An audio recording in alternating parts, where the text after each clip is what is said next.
Hi friends, எல்லோரும் எப்படி இருக்கீங்க? வெல்கம் பேக் டு ராம்நாத் கூரக்கடை கிச்சன்.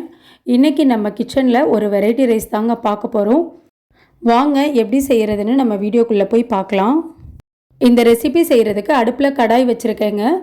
5 டேபிள் ஸ்பூன் அளவுக்கு எண்ணெய் சேர்த்துட்டேன். 1 ஸ்பூன் கடுகு நல்லா பொரிஞ்சதுக்கப்புறம் பெரிய வெங்காயமாக ஒரு வெங்காயம் நீல வாக்கில் கட் பண்ணி சேர்த்துக்கிறேங்க. வெங்காயம் நமக்கு ரொம்ப வதங்கணுங்கிறது இல்லைங்க. ஒரு 3 நிமிஷம் போல் இந்த அளவுக்கு வதங்கினா போதுங்க.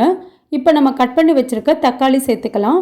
இது மீடியம் சைஸ் தக்காளினால் 2 தக்காளி நான் எடுத்திருக்கேன். நீங்கள் பெரிய தக்காளினா 1 தக்காளி மட்டும் எடுத்துக்கோங்க. தக்காளியை சேர்த்துட்டு ஒரு 2 நிமிஷம் போல் வதக்கிக்கலாங்க. இப்போ நம்ம குடமிளகாய் சேர்த்துக்கலாம்.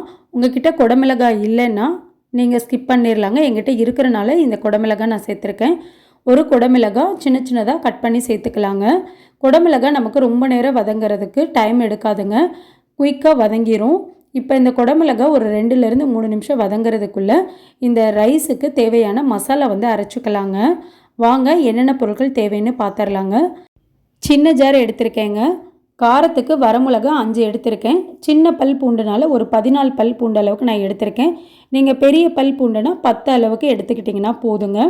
தண்ணி சேர்க்காமல் கொரன்னு அரைச்சி எடுத்துக்கலாங்க. இல்லை உங்களுக்கு தண்ணி சேர்க்கணும் அப்படின்னா கொஞ்சமாக தண்ணி சேர்த்துருங்க, ரொம்ப தண்ணி சேர்க்கக்கூடாதுங்க. இப்போ பாருங்கள், நான் 1 ஸ்பூன் அளவுக்கு கொஞ்சமாக தண்ணி தான் சேர்த்துருக்கேன். நல்லா கொரன்னு அரைச்சி எடுத்துக்கணுங்க, ரொம்ப மைய அரைக்க வேண்டாம்.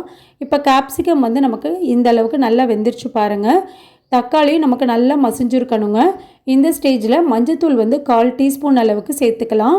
இப்போது நம்ம அரைச்சி வச்சுருக்க மசாலாவையும் சேர்த்துக்கலாங்க. காரத்துக்கு தகுந்த அளவுக்கு நீங்கள் வரமிளகாய் சேர்த்துக்கலாம். இப்போ இந்த மசாலாவுக்கு தேவையான அளவு உப்பு சேர்த்துட்டு ஒரு 3 நிமிஷம் போல் நல்லா வதக்கி விட்டுக்கலாங்க. எண்ணெய் மசாலாவிலேருந்து பிரிஞ்சு வரணும், ராஸ்மல் போகணுங்க. இப்போ பாருங்கள், பச்சை வாசனையெல்லாம் நல்லா போயிடுச்சு, எண்ணெய் நல்லா பிரிஞ்சு வந்துருச்சு.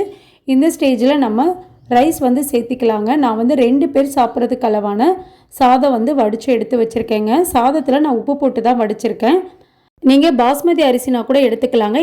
இன்றைக்கி நான் சாப்பாட்டு அரிசி தான் எடுத்திருக்கேங்க. இப்போ சாதத்தை சேர்த்துக்கலாம். கொஞ்சமாக கொத்தமல்லி தழை சேர்த்துக்கலாங்க.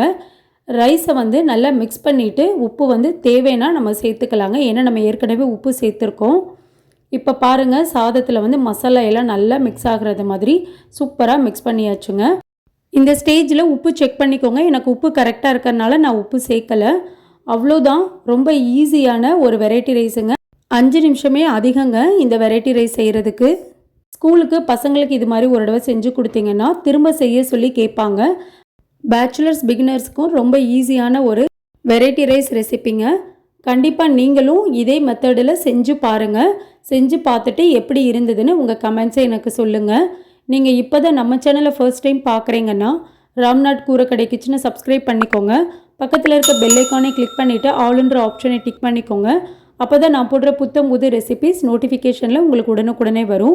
இந்த வீடியோ உங்களுக்கு பிடிச்சிருந்ததுன்னா லைக் பண்ணுங்கள், உங்கள் ஃப்ரெண்ட்ஸ் அண்ட் ஃபேமிலிக்கும் ஷேர் பண்ணுங்கள். இனி நான் வேறு ஒரு இன்ட்ரெஸ்டிங்கான ரெசிப்பியில் உங்களை பார்க்குறேன். தேங்க்ஸ் ஃபார் வாட்சிங்.